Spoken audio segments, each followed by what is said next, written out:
Welcome to Between Two Pastries, a not-so-typical nutrition podcast. Nicole and Annie are licensed and registered dietitians. Join them as they discuss hot nutrition topics, challenge popular beliefs, and have a blast doing it. Here are your hosts, Nicole and Annie. Welcome to Between Two Pastries. This is Nicole. Hey everyone, it's Annie. Today we are getting into the concept of intuitive eating a little bit more deeply, as well as our intentions and feelings around food. I just shared with Annie that I had a client who shared a podcast with me and said, I used to work with this particular company before working with you. What do you think? And after listening to the podcast, I at first was fine listening to it, and then the concepts are pretty decent. You know what I'm saying, like not going to hurt anybody until they started hurting people. So basically, the podcast became incredibly contradictory to what was the messaging that this person was trying to actually portray, and I caught that right away, and I thought that's just fascinating. But besides that point, there was one quote that was said that I found disturbing, especially alongside everything else that this person was talking about. But the concept of intuitive eating came up with this podcast person, and this person decided to define intuitive eating as equivalent to impulsive eating. And so that was a horrendous, a horrible way of, because it's not true. Impulsive is still not being connected to you as a human being. Intuitive eating is not about reacting. And that's why I thought that was so interesting, because obviously this person doesn't understand that difference, is probably a little bit uncomfortable actually physically being in their body. Mm-hmm. And based on everything that this person was talking about, was still choosing to go about nutrition in a very manipulating, numbers-oriented way. Let's just repeat that. So intuitive eating is equivalent to impulsive eating, is right. What this type of practitioner was saying. And I hear that, and what I hear is being in control of food means you're more powerful, you're better, you're superior to those who are into. I'm hearing envy. I'm hearing jealousy of intuition. I'm hearing fat phobia. By saying that intuition and listening to your 3-year-old self, that person who does things based on what feels good, and if they're hungry or full, or what makes them smile, and everything is really genuine. When you have intuition, there's nothing impulsive about it. There's clearly a lot of fear with that. Yeah, that's what I'm saying. It makes me think of the fat phobia that I see when people talk about body positivity, and then comments are, well, you don't have the control and the ability to be thin, like as if it's like a choice, and B, they're not good enough to follow the rules, like they're not dedicated enough. That's what I'm hearing when I hear intuition is impulsive. There's nothing impulsive about intuition whatsoever. Right. And the other piece that this person was really portraying around success is that you always have to monitor the numbers. Oh my God. Can I tell you a story about someone who monitored numbers like beyond what it should be? So there's this gal, and maybe some listeners will know what I'm talking about, so I won't go into too much detail about who she is, but she's a runner who thinks she's, a pretty hot runner, and not physically, but like super good and everything. And whether she is or isn't is another story. So she comes and does all these races and has all these people do all these things for her. She wears a glucose monitor on her arm. She does not have diabetes. She is a keto athlete who she insists on potassium every 45 minutes, and she insists that she can only have the equivalent of so many grams of carbohydrates per hour, because if her blood sugars go over, 100, it's going to be bad. So she monitors it to the nth degree. Nicole, when I witnessed this, I was like, this shouldn't even be allowed. This should not be, people should not be able to purchase these things unless they're diagnosed with This is correct, but it is becoming the people new are thing, crazy. which is another. Oh yeah. Oh, Shut absolutely. up. Oh yes. People don't even understand what blood sugars mean. They don't. I mean, that's a whole nother topic, but like, why are we trying to control? Like, I know. And you can have carbohydrates in your meal and your blood sugars are not going to spike. Like I just, again, we've talked about that, but I know. It's really sad, the numbers that, and obviously we've talked about watches. I had a listener ask about if we could talk about numbers and watches and what, if they, how they make him feel like, because when your watch tells you you suck and you haven't exercised in 3 days, like, and you want to say, shut up, I did a 100 mile or whatever you did. Agreed. And couldn't agree with you more. Your robotic little thing is telling you what to do, and people blindly listen. There's nothing intuitive about it. No, there isn't. That's the whole point. There's nothing intuitive about it, and they're being controlled by a machine, essentially. Yeah. And do you know how many people feeds the psyche? Ask, oh, how many miles did you do today? How many miles are you doing this week? And I don't know. Like, well, what do you mean you don't know? I'm like, I don't wear a watch. But how do you know I'm like, I know the route and I go based on feel. And when I'm done. And that is it. Isn't that nice? It's so nice. Well, what was your pace? I don't know. And I don't care. Right. Because I'm not defined by the numbers. Right. But people are like, I could never take my watch off. I could never not know what I'm doing. And they come up with all the excuses. Well, my coach needs to know, or I need to put it in my log, or whatever it might be. Mm-hmm. Again, even though it's not related to food, it is a form of control, and it is a form of being a robot. We're not intuitive at that point. Right. And if we can't be intuitive with a watch, we certainly can't be intuitive with our bodies and food. Right.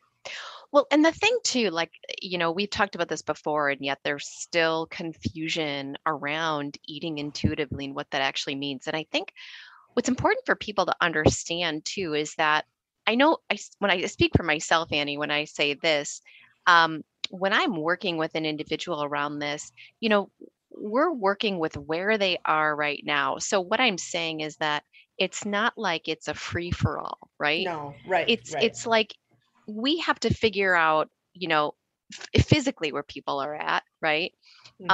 Just as far as like, are they even getting hunger cues? You know what I'm saying? Are they kind of in that space where everything is blended together and there's nothing that's they can't really pinpoint? That tells me we've got a lot of hormonal imbalances. If that's the case, then typically there's a route we take. This is my point, is that it's usually a step. It's usually consecutive steps. There's a process to getting to fully being an intuitive eater and understanding all of the things that go into the concept of intuitive eating. Right. That's my point. Yeah. And we've had this conversation, maybe not on the podcast, but you and I have had the conversation about meal plans. I mean, we get clients oftentimes more on the eating disorder side. I know recently I had a collegiate athlete who I've been working with for 8 months, and she's been doing a good job, but her view of how she thinks food looks to her hasn't been what I've been assuming and thinking she's been doing. I've had so that. After 8 months of her feeling like, I'm listening to my body, and her support network telling me, no, this is not how we see it. And then all of a sudden I'm like, where's your weight? And I'm like, oh boy, she went on a meal plan. And now she's like, I feel like she's comfortable eating breakfast to the way she needs to eat it. She's comfortable with the sizing, because she's like, now I can trust that I'm not gonna have, it's like she feels more in control, which is what those meal plans do, right? I mean, of course, they give you a very false sense of it, because it has nothing to do with what you actually need. Right. But now as we're going through it, she's like, I've given her a lot of optionals now, where it's like, okay, we're making it more gray. Yeah. And she's like, oh, I feel like I could have that. That would be okay. And so it's like, we had to backtrack a little to move forward. And that happens too, especially with intuitive eating. It's baby steps. And sometimes you got to like, whoa, okay, I got to pull the reins back, set up a couple rules, it's 1 step forward, 2 steps back, and we keep moving, like sometimes that happens. And it's this little, it ebbs and flows. And that's okay. That intuition it takes a lot of trial and error, I suppose, is what I'm trying to say. And it does, because you're also, when you're tuning into this, you're tuning into body feedback. Right. And that's hard. When I had X, right? Was I hungry an hour later, or, was I hungry 4 hours later? Right. What did that tell me? You know what I'm saying? Just stuff like that. And people have to also be comfortable with not always getting it whatever right is. Right. Do you know what I'm saying? Right. It's okay. Like, this is the dance. You're not going to gain 10 pounds. Well, for sure. That's not actually ever going to happen. Right. When you're truly being true to yourself. Right. And intuitive about it. And that's the other piece. Sorry, go ahead. Why are people so, and not people like just general people, but like even like practitioners, regular people, why are people, general public, everyone, majority, so afraid of intuitive eating? And maybe I've asked this before and I still can't wrap my brain around it. But that's a really good point, because it's almost like, as a society, how can we possibly be left to our own decisions? It has to come from a textbook. It has to come from some algorithm. Do you see what I'm saying? So, it's like the society as a whole has always just believed that we belong in formulas. Absolutely. And I can't help but, mention, so Nicole and I have a book coming out, which we'll talk about. And within there, we both talk about our stories to how we got to this point in life. Yeah. And I just thinking about myself, and certainly this, but like there was a point in my life where I was not intuitive at all when it came to nutrition or movement, both of them. There was no intuition. And I was like, I didn't even want to talk about that, or it wasn't even a thought in my brain. It was all about rules and control. But it was also something that lasted a short amount of time, which is anywhere from a year to 5 years, right? Like that's a short amount of time with this kind of stuff. There are people though on year 30, 20, 30, who still can't adjust or be compassionate enough to themselves to allow for intuition to happen. Right. And I'm not saying I'm some sort of like, oh yeah, I did it, so you can. No, maybe not. Like, I don't know how I did it, because I was not going to live that way with control and numbers and all of the crap going on. You can read about that. We don't need to get into it. But why are so many people for so many years unwilling to be intuitive and to just, and more importantly, because I think they're willing to be intuitive, I just don't think they're willing to let their body be where it's supposed to be. I think it's more that everyone has a fear of that. They have a fear of what that actually means. And I think that the thing is it could actually mean something better than you ever thought. Yeah.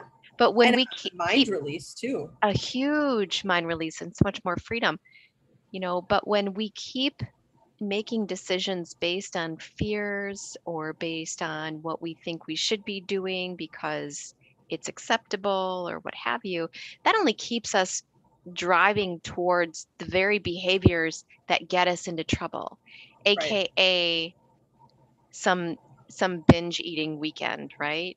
Right. Or then because of the binge eating weekend, it's the massive amounts of restriction, right? The salads come in. It's the mentality of this, like, I allow myself to do what I actually want once a year, and then I have to make up for it or hurt myself more by doing the opposite until it's cleared out of my system. Do you know what I'm saying? I do. Whereas when we just include certain things on a very regular basis, I mean, you're a body, I feel like I could say this till I'm blue in the face. A body responds to consistency. It does not like extremes, Right. period. Yep. And the thing that we have to let go of is that it is not the food that is the problem. No. Side note, just because of what you just mentioned, when I was a dietitian for a health club, I said to the owner, I said, I was trying to describe exactly what you just said. And I said, we have to continue to promote, a piece of candy every day versus eating all the candy in one day. She said, no, that's not true. That's bad. And it was at that point, I wasn't allowed to be the dietitian anymore. Oh my gosh, are you serious? Yeah, because I was like, no, really, truly, this is a behavioral thing. And this was years ago. So it was kind of before, this has been coming out more and more now. I mean, I think a lot of people are letting it rip with this stuff. And yeah, she didn't want me to be the dietitian anymore. Wow. I know. And I'm like, man, this is why people here, A, don't see results, and B, have so many problems, and C, you keep yo-yo dieting and your weight keeps going down, up, all over the place. Like, this is your own, stop projecting your own issues. That's right. So anywho, it's just kind of reminded me of that story where I went to not being a dietitian there anymore. That's super interesting. Mm-hmm. And, but you raise a really good point. The body likes consistency, which is intuition, which is being able to feel our bodies and letting our bodies be where they're supposed to be.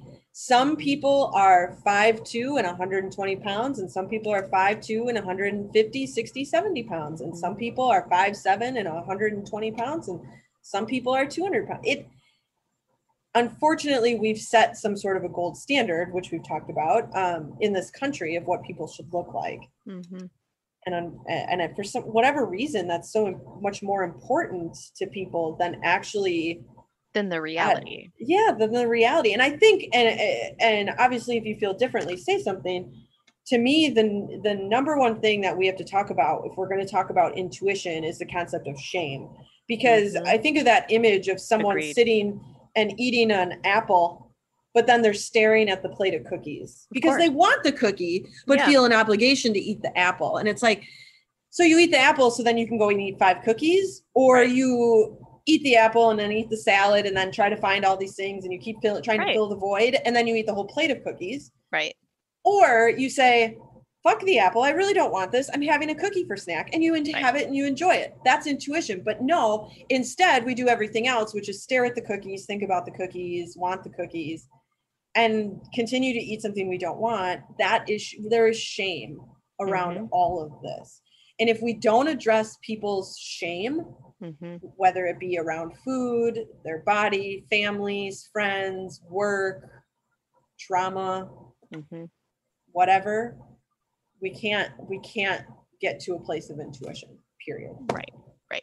That is my, I don't know what the word is. That is truly, until I've worked with people on their shame that they feel, we cannot get past the numbers and the sometimes the diets or the control of food. Right. Well, the thing is that, people have a hard time accepting that they actually like certain things. Yes. And allowing and being okay with having them just eat those certain things, not blow it out of the water and make it some big dramatic thing. Right. But it's just food. I mean, people it doesn't people solve thought your it was problems. It doesn't make you anything. It's just food, And it all can serve a purpose. Yes. It all can serve a purpose. So there's so many ways in which we could take this conversation. Actually, we'll probably end up doing another one because we wanted to talk more about some intentions and things like this. But at any rate, since we're talking about purpose, and purpose is in the name of our book, there you go. Yeah, we're currently offering a pre-sale on our book. It is a workbook. It's an interactive workbook. We're very excited about it. There's content in addition to applicable things. We have recipes in it, and the book is called Fueling on Purpose. Yeah, it's really about shifting your perspective around food, around movement as well, and around just health in general. And we go into a little bit about the history of all of those things, our personal stories, our joined story. But majority of the book, I would say, is, it's a workbook. Yeah. It's for you to know about yourself a little bit more, because we are so far out of our bodies, and we want to bring that back. We want to awareness. Bring that awareness back. Be present in what you're doing. Do you have a lot more food rules than you think you do? Right. Right. Are you maybe controlling, and what are you controlling of? And all of those conversations, and we touch on intuition in here. And we go into it a little bit more interactively. But it is something that intuition will never be impulsive. It can only be freeing. Exactly. It's the only way to reconnect with your body physically, mentally. And I'm not just saying with food. I mean, intuition with movement. Yes. Intuition with health. For example, remember we did that pod talking about cholesterol, or I brought up my cholesterol stuff. You did. And I don't have great HDLs, and it's probably always going to be that way. I don't intuitively go be a crazy person about, my health. I think intuitively about this stuff, right? Like it's okay, and to be accepting, and to, just again, being kind of smart versus reactive. Yes, exactly. Kind of it still just comes down to ultimately taking care of yourself. And what does that actually mean? Right. What does that mean? Like in all areas of our life, and taking care of ourselves and with nutrition isn't about not having certain things. That's the whole thing. What do you recommend, Nicole, for the person who, they hear what you're saying, they hear what they get it. I need to be more intuitive. I need, blah, blah, blah, get rid of the watch, all the things. So they hear us, but they still struggle to apply it and do it. Is that ultimately a choice? Or, is the fear just that strong? Well, it ultimately comes down to, if they've not ever developed a trust within themselves, then they will struggle with intuitive eating. And that's also part of the process of being intuitive. It's trusting what your body is actually saying. How do you develop that trust? I'm just trying to I'm thinking of things that have been said to me when talking about intuition, and people really don't feel like they can do it. I know. They really don't. And we talk about it like it's easy. I know, but yeah. Once you get it, you got it. That's for sure. So, ironically, I just wrote a series of blog posts on trusting your body. Oh, did you? Yeah. And nice. I also have a Trusting Your Body program that I am developing as well. Oh, nice. Because of that whole point, actually, too. So check out my blog post at wayoflifenutrition.com blog. There you go. And I have a 3-part series on that. And there's 7 suggestions there on how to begin that process. Nice. Actually, but it is a process, and it does take practice, right? It takes awareness. It takes slowing down. It takes all the things that make most people extremely uncomfortable. Yeah, like failing. Yes. You got to fail a little bit. But whatever that even means to people, that's the thing. Everything means so much. And it's like, oh my gosh, anyway. Why can't it just be what it is? Yes. It just is. It's not a failure. I know. So at any rate, check out our book, Fueling on Purpose. Again, it's an interactive workbook. You can order pre-sale from our Between Two Pastries website. Just click online shopping, and you'll be able to purchase it there. We'll send you a copy as soon as we get them ourselves, and it'll be all good. Yeah, go to www.betweentwopastries.com. That's the one. Click on the shop, right? Click on the shop. Pre-sale. Yeah, It's going to be awesome. Just buy them ahead of time. That'll be great. Yeah. And we're not only offering just the book, you can purchase it, correct, with our 4-week program. Yeah, our 4-week program that we developed is such a nice complement to our book too. So it really kind of allows you to have maybe a slightly deeper dive even, into kind of helping to work with yourself a little bit more with all of this stuff. So we thought it would be a nice addition, and we're going to have we have a really great sale going on the book purchase as well as the program purchase at the same time, a pretty deep discount. Because we believe in what we in what we do.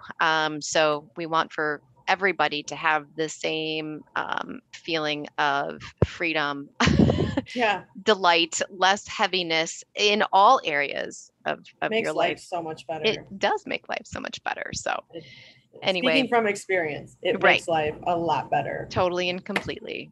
Couldn't agree with you more. So awesome. Thanks guys for listening. Until next time. Bye. Toodaloo.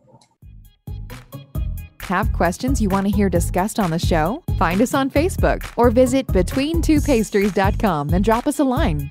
Want to support the show? Find us on Patreon for exclusive content. If you love the show, find us on iTunes or your favorite podcast platform. Hit the subscribe button and leave us a review.